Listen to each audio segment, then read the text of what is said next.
Oke semuanya, kembali lagi dengan Om 2 di sini. Di video kali ini, kita akan melanjutkan alur cerita dari anime yang bakal memenuhi energi jomblo kalian, sekaligus menjadi penyebab penyakit diabetes jomblo ngenestos, yaitu Otonari no Tenshi sama episode ke-10. Perlu kalian ketahuin aja nih ya, gua buat nih alur cerita kisaran jam 8 pagi tadi. So, kalau ini uploadnya agak kemalaman, gua mohon maaf ke kalian semua. Dan sebelum kita mulai, support terus channel WOM2 ini dengan cara memencet tombol subrek, like, dan share ke teman wibu jomblo kalian yang lainnya, supaya mereka juga ikutan ngehalu punya tetangga macam Mahiru. Oke, langsung saja. Persiapkan jiwa jomblo wibu nolep dalam diri kalian, dan mari kita mulai alur ceritanya. Scene diawali dengan memperlihatkan Mahiru dan juga Amane yang sedang membicarakan hari emak.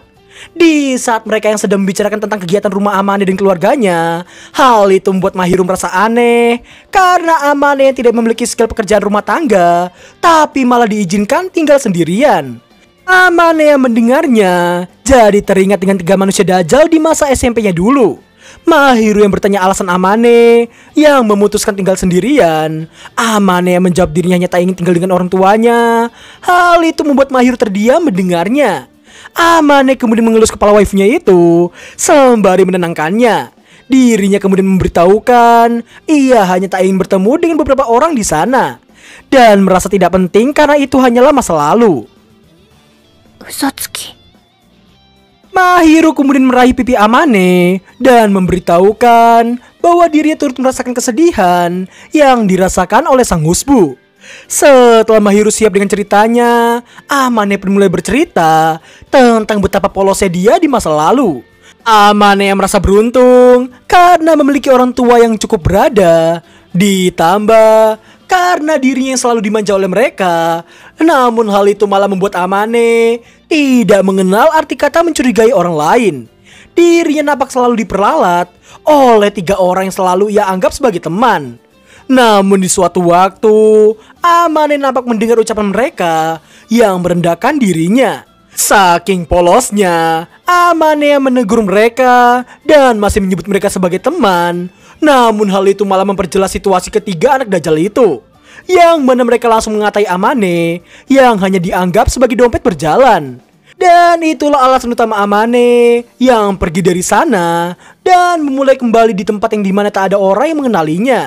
Setelah bercerita hal menyedihkan seperti itu, Mahiru nampak melotot ke arah Amane dan menekankan jika dirinya ada di sana, dirinya akan langsung menggampar ketiga anak dajjal itu. Mendengarnya sontak membuat Amane terkejut, namun dirinya langsung meraih tangannya dan melarang Mahiru untuk menggaplok 3 anak dajjal tadi. Karena Amane takut jika tangan Mahiru akan terluka karena hal tersebut. Meski Amane berkata dirinya tidak sesedia yang dikira Mahiru, namun Mahiru tetap mengungkapkan bahwa dirinya ada di sisi Amane untuk menerima semua kesedihan yang dimiliki olehnya, lalu memberinya dukungan penuh juga. Sama seperti Amane yang selalu mendukungnya saat itu, dirinya juga akan selalu mendukung Amane dan ingin selalu diandalkan olehnya. Amane yang berkata dirinya memang setiap hari mengandalkannya, namun maksud dari Mahiru adalah hati dan juga perasaan Amane. Amane yang memintanya untuk tidak terlalu memanjakannya, namun Mahiru memang ingin memanjakan Amane sebanyak mungkin. Mahiru ingin agar Amane bisa bermanja seperti bayi di hadapannya. Amane yang memerah nampak langsung memalingkan matanya. Hal itu membuat Mahiru meraih kepalanya dan kemudian ini yang ia lakukan. Baka. Tsubeko wa iwazu ni amaete kudasai. Gua iri banget, sumpah. Amane yang menyebut Mahiru kebanyakan menuntut. Sembari meraih punggung Amane, Mahiru memberitahukan kebanyakan perempuan memang suka menuntut seperti dirinya. Mahiru yang merasa selalu bergantung pada Amane dan selalu dimanjakan olehnya, dirinya merasa kali ini adalah gilirannya. Amane yang merasa balasan Mahiru terlalu besar baginya. Hal itu membuat Mahiru memintanya untuk mengulurkan tangannya lagi jika suatu saat dirinya kembali putus asa dan kehilangan semangat seperti sebelumnya.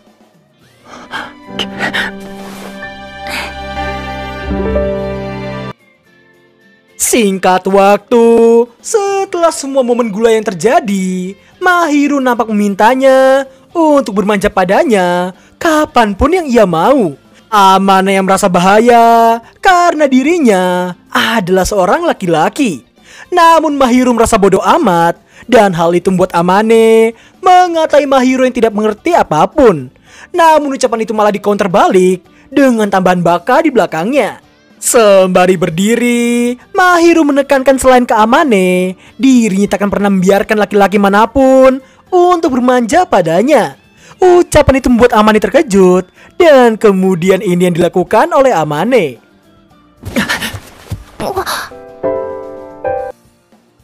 Merasa terkejut, Mahiru pun bertanya padanya. Yang mana Amane nampak mengatai Mahiru yang merasa kaget padahal sebelumnya Mahiru telah memeluknya dari depan. Ucapan Amane itu membuat wajah Mahiru memerah dalam seketika.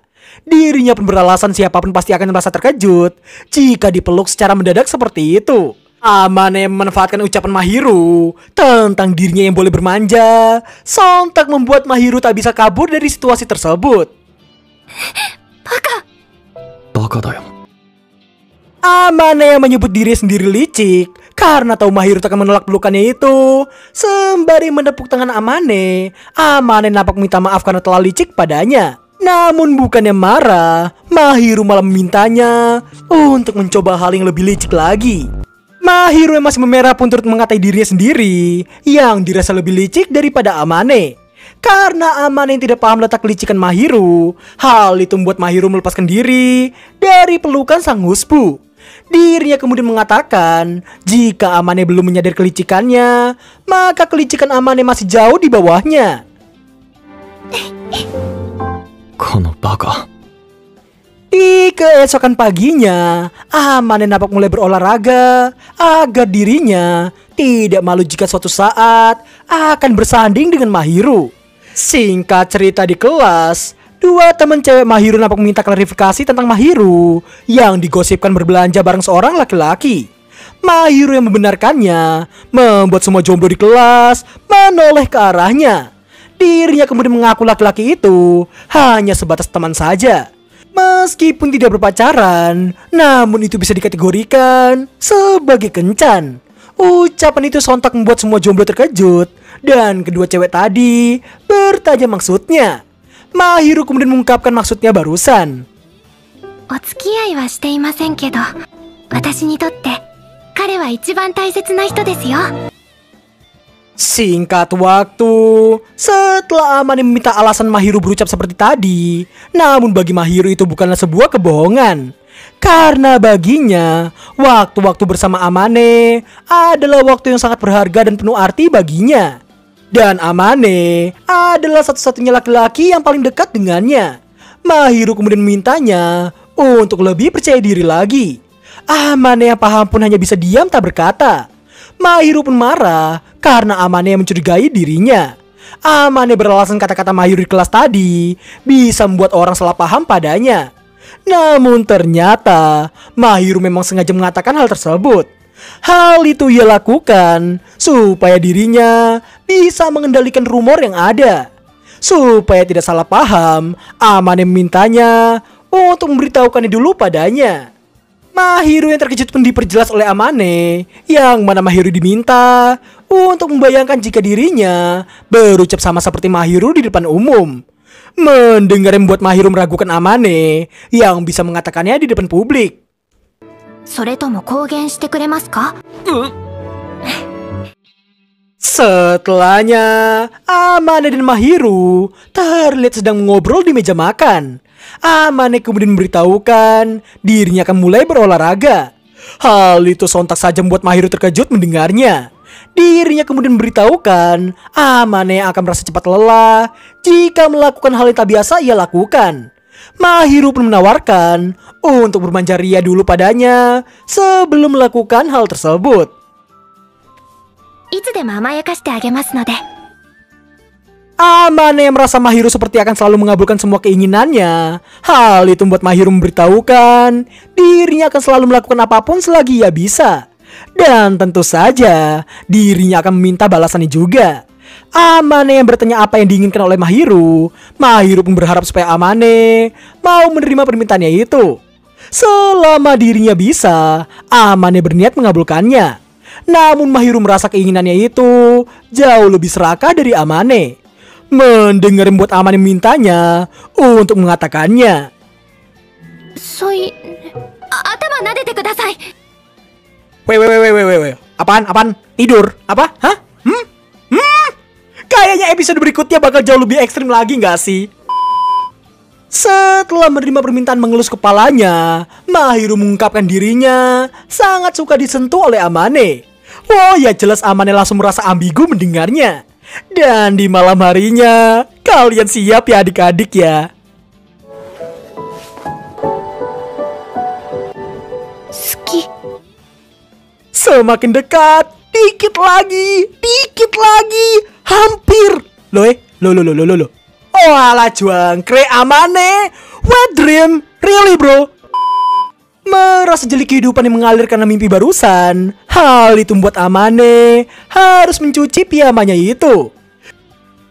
Singkat cerita, setelah terus menghindari Mahiru, hal itu membuat Mahiru sedih dan bertanya kesalahannya pada Amane. Meski Amane telah menjawabnya, namun Mahiru tetap merasa Amane sedang marah padanya. Amane pun menekankan bahwa Mahiru tidaklah bersalah. Dan setelah meminta maaf padanya, Mahiru pun bertanya alasan Amane yang cuek padanya. Amane yang tak bisa memberitahukan alasannya sontak membuat Mahiru menduga Amane telah membenci dirinya. Dan pada akhirnya, setelah terus ditekan oleh sang waifu, Amane pun berakhir bercerita seminimal mungkin. Amane-kun yuwaku? Namun bukannya marah, Mahiru malah bertanya cara dirinya menggoda Amane dalam mimpinya itu. Dan dirinya berniat menjadikannya sebagai referensi. Amane yang tak ingin memberitahukannya, diri juga bertanya akan digunakan untuk apa jika Mahiru mengetahuinya. Dengan nada polosnya, Mahiru memberitahukan itu akan ia gunakan untuk membuat Amane dak-dikduk padanya. Setelahnya, mereka pun melanjutkan obrolan, di mana Mahiru yang mengatai Amane yang polos di counter balik oleh Amane.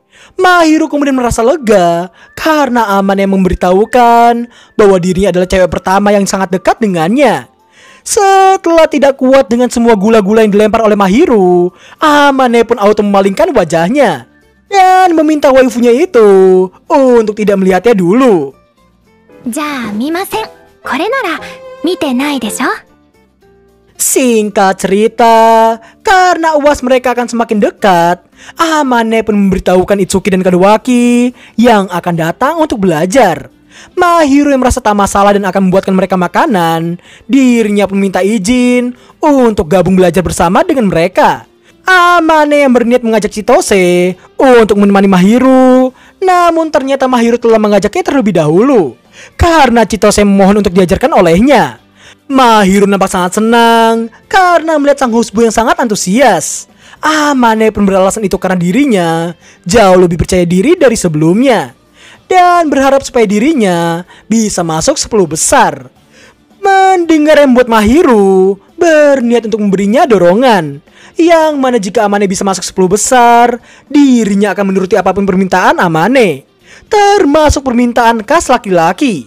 Amane yang hampir kelepasan berakhir dengan hanya meminta untuk dibiarkan tidur di paha mantap Mahiru. Tanto amaete kudasai. Dan di keesokan harinya, terlihat Chitose, Itsuki, dan Kadowaki yang tiba di rumah Amane. Mahiru yang juga menyambut mereka di dapur. Hal itu membuat Kadowaki terkejut karena sang malaikat yang bertingkah biasa saja di rumah Amane. Amane malu-malu kucing pun hanya bisa beralasan itu karena Mahiru yang sudah terbiasa memasak untuknya. Dan pada akhirnya mereka pun belajar bersama dan ditutup dengan makan masakan Mahiru bersama-sama. Sepulangnya mereka bertiga, Amane dan Mahiru nampak kembali ngobrol berdua. Amane kemudian mempertanyakan tentang Mahiru yang akan selalu membantu orang lain. Mahiru pun menekankan bahwa dirinya hanya akan membantu sepenuh hati pada orang yang ia sukai saja. Amane yang terkejut nampak bertanya maksud dari ucapan Mahiru barusan. Namun Mahiru malah bertanya balik padanya. Setelah menjawab penggambarannya sendiri, Mahiru pun membenarkannya. Mahiru kemudian memberitahukan dirinya yang suka merawat dan menjaga Amane dengan sepenuh hatinya. Mendengar membuat Amane merasa dirinya akan semakin jatuh ke dalam perangkap cinta Mahiru. Dirinya merasa Mahiru akan membuatnya tak bisa hidup tanpanya. Setelah wajah mereka sudah sangat dekat, Mahiru nampak mengelus bibir Amane dengan sangat lembutnya.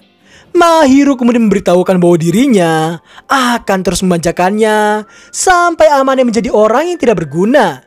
Dan Amane diminta untuk menerima semua hal itu. Dan berakhirlah alur cerita anime Otonari no Tensei-sama episode ke-10. Sudah gua bilang di postingan gua, di komunitas, dan di story 2 minggu yang lalu, Mahiru itu besar tapi tertutup. Kalian perlu tahu aja nih ya, wet dreamnya Amane itu berdasarkan apa yang ia lihat dari Mahiru. Yang berarti size-nya Mahiru ya emang segitu.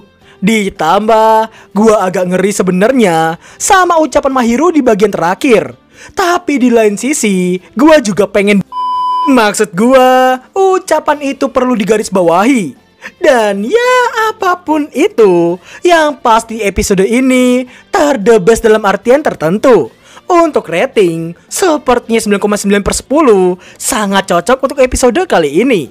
So, terima kasih buat yang telah melihat hingga akhir video dan sampai jumpa di episode ke-11 minggu depan. Bye-bye.